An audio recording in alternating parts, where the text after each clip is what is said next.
সিরিজের শেষ টেস্টের জন্য সিলেটে ঘাম ছড়ালো বাংলাদেশ ও পাকিস্তান দল। ইনজুরিতে ছিটকে গেলেন সাদমান ইসলাম, স্কোয়াডে জাকির হাসানের অন্তর্ভুক্তি। আইসিসির এপ্রিল সেরা cricketer tiger pacer Nahid Rana ঘরের মাঠে নিউজিল্যান্ডের বিপক্ষে দুর্দান্ত পারফরমেন্সের স্বীকৃতি পেলেন এই স্পিড স্টার। সাকিবের জন্য অপেক্ষা নয়, পরিকল্পনা হওয়া উচিত নতুনদের নিয়ে।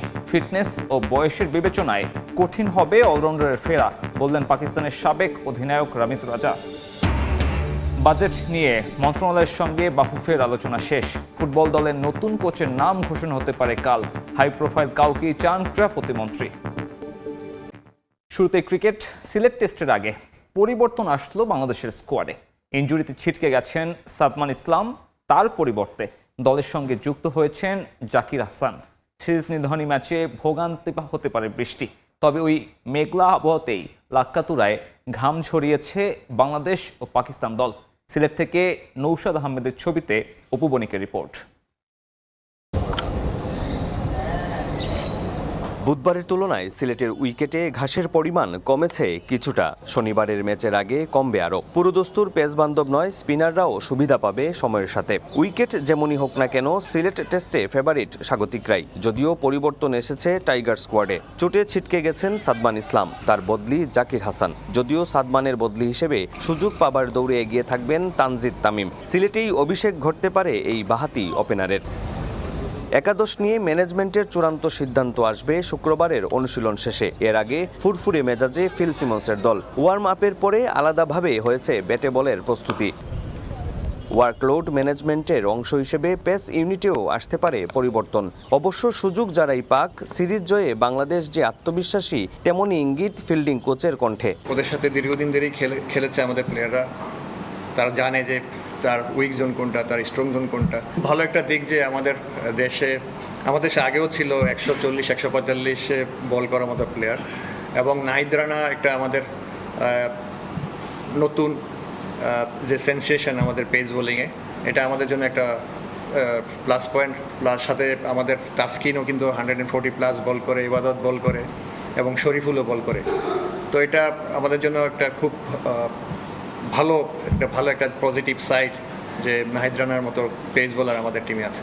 বাংলাদেশ মেঘলা আবহাওয়ায় অনুশীলন সারলেও পাকিস্তানের সময় আকাশ ছিল রৌদ্রোজ্জ্বল। চোট থেকে ফিরতে প্রস্তুত বাবর আজম। সকালে লম্বা সময় ঘাম জড়িয়েছে মেন ইন গ্রিন।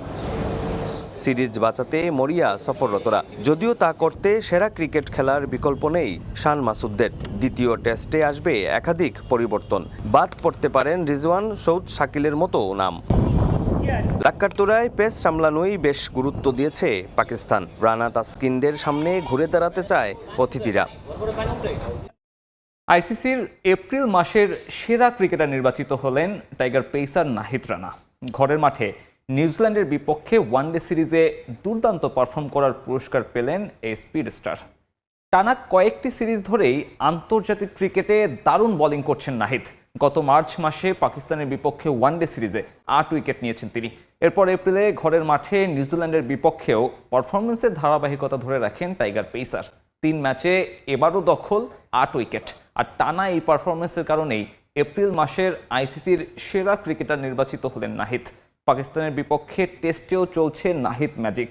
প্রথম ম্যাচে ক্যারিয়ার সেরা বোলিং করে দলকে জিতিয়েছেন রানা। এই প্রথম আইসিসির কোনো পুরস্কার পেলেন তিনি। এর আগে পুরুষ ক্রিকেটারদের মধ্যে সাকিব আল হাসান, মুশফিকুর রহিম ও মেহেদী হাসান মিরাজ এমন স্বীকৃতি পান। এখনো জাতীয় দলের জার্সি গায়ে জড়ানোর স্বপ্ন দেখেন সাকিব আল হাসান। সাবেক এই অধিনায়কের অভিজ্ঞতাকে সমীহ করলেও এ বিষয়ে ভিন্ন মত রামিজ রাজার। বাংলাদেশের ক্রিকেটের বৃহত্তর স্বার্থে সাকিবের জন্য অপেক্ষা না করে বিসিবির সামনে এগিয়ে যাওয়া উচিত বলে মন্তব্য করেছেন পাকিস্তানের সাবেক অধিনায়ক। সাকিবের ফিটনেস ও বয়সের চ্যালেঞ্জ তো আছেই, এর সঙ্গে ভবিষ্যতের কথা ভেবে নতুনদের সুযোগ দেওয়ার পক্ষে রামিজ। বাংলাদেশের ক্রিকেটে এখনও প্রাসঙ্গিক সাকিব আল হাসান। ঘরের মাঠে সিরিজ খেলে অবসর নিতে চান টেস্ট ও টি-20 থেকে, আর ওয়ানডেতে খেলতে চান আগামী বিশ্বকাপ পর্যন্ত, যে কথা অনেকবারই বলেছেন সাবেক অধিনায়ক। বিসিবিতে গেল 20 মাসে বেশ কবার নেতৃত্বের পালাবদল হলেও সাকিবের জাতীয় দল বা দেশে ফেরার ইস্যুর সুরাহা করতে পারেনি কোনো কমিটি। সাকিবও আশায় আছেন আবারও গর্বের লাল সবুজ জার্সি গায়ে জড়ানোর। সম্প্রতি ওয়ানডে র্যাঙ্কিংয়ে বেশ অবনতি হয় বাংলাদেশের। সে সময় সাকিবকে দলে ফেরানোর দাবিটাও জোরালো হয়। তবে একটা প্রশ্ন বারবার সামনে এসেছে, বয়স 39, আবারও আন্তর্জাতিক ক্রিকেট খেলার জন্য কতটা ফিট মিস্টার 75? যদিও এসব ধারণা অনেকবারই ভুল প্রমাণ করে রাজস্বিকভাবে মাঠে ফিরেছেন সাকিব আল হাসান। তবে পাকিস্তানের কিংবদন্তি রমিজ রাজার ভিন্ন মত। সম্প্রতি বেশ কবার বাংলাদেশে এসে ধারাভাষ্য দিয়েছেন। শান্ত মিরাজ লিটনের দলকে কাছ থেকে দেখার সুযোগ হয়েছে। বিশ্বকাপ জয়ী সাবেক এই ক্রিকেটারের মতে তরুণদের নিয়ে আগামীর পরিকল্পনা করা উচিত বিসিবির। I don't know, I mean, how fit he is, number one. Number two, whether Bangladesh would want to fit him in right now, because you're looking at the youth and wanted to, as you said, this is a transition period for this team. So I don't know whether Shakib fits the bill straight away. How is he feeling? Obviously, there's this experience and class. He's done it so many times. He's got this international experience of playing the World Cups and being.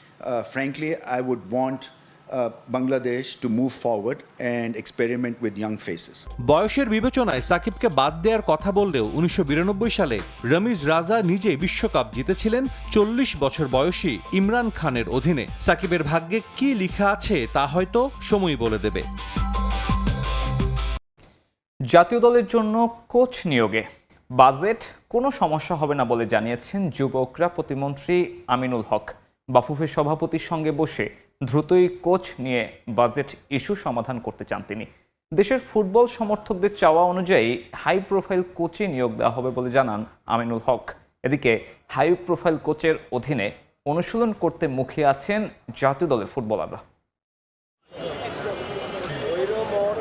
Hamza সমিতদের ডাগআউটে কে দাঁড়াচ্ছেন? বহুল কাঙ্ক্ষিত সেই প্রশ্নের উত্তর জানতে football সমর্থকদের অপেক্ষা করতে হবে আর অল্প কিছু সময়। ফেডারেশনের সংক্ষিপ্ত তালিকায় থাকা সকল কোচদের সঙ্গে ইতোমধ্যে সাক্ষাৎকার পর্ব শেষ করেছে বাফুফের জাতীয় দল ব্যবস্থাপনা কমিটি। ফেডারেশনের বিভিন্ন সূত্রের খবর, কোচ নিয়োগে বাফুফের পছন্দের তালিকায় সবার উপরে আছেন সাবেক ওয়েলস ও Fulham coach Chris Coleman.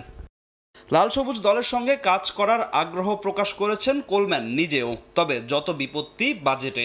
High profile কোচের স্যালারিটাও হাই, তাকে আনার মতো বাজেট নেই ফেডারেশনের তহবিলে। ঠিক এই সময়ে আশার আলো দেখাচ্ছে যুব ও ক্রীড়া প্রতিমন্ত্রী আমিনুল হকের প্রতিশ্রুতি।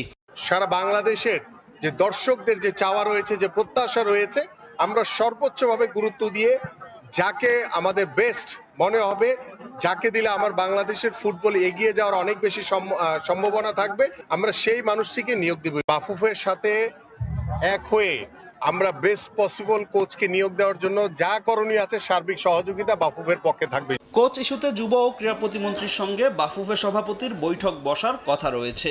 সেখানেই ব্যাটে বলে মিলে গেলে ক্রিস কোলম্যানকে লাল সবুজের কোচ হিসেবে ঘোষণা করবে ফেডারেশন। হাই প্রোফাইল কোচের অধীনে অনুশীলন করতে মুখিয়ে আছেন জাতীয় দলের ফুটবলাররা। কোচ হয়ে যেই আসুক না কেন দেশের ফুটবলকে এগিয়ে নিয়ে যেতে চান তারা। উনি সবাইকে দেখবে, পরখ করবে, তারপরে আমার মনে হয় যে আরও ভালো প্লেয়ার আসবে সামনে। আবার আমাদের বাংলাদেশ প্রিমিয়ার লিগের থেকেও আপনার ভালো প্লেয়ার উঠবে। আশা করি তখন ভালো রেজাল্ট করতে পারবে। একটাই চাওয়া যে যেই কোচই আসুক না কেন আমাদের দেশের ফুটবলের জন্য যাতে একটা পজিটিভলি একটা দিক হয়। আগামী 5 জুন সান মারিনোর বিপক্ষে অ্যাওয়ে ম্যাচ খেলবে বাংলাদেশ দল, আর সেই ম্যাচই হবে নতুন কোচের প্রথম অ্যাসাইনমেন্ট। এদিকে নারী টি-20 বিশ্বকাপের আগে বাংলাদেশের মূল সমস্যা নিজেদের ব্যাটিং ডিপার্টমেন্ট।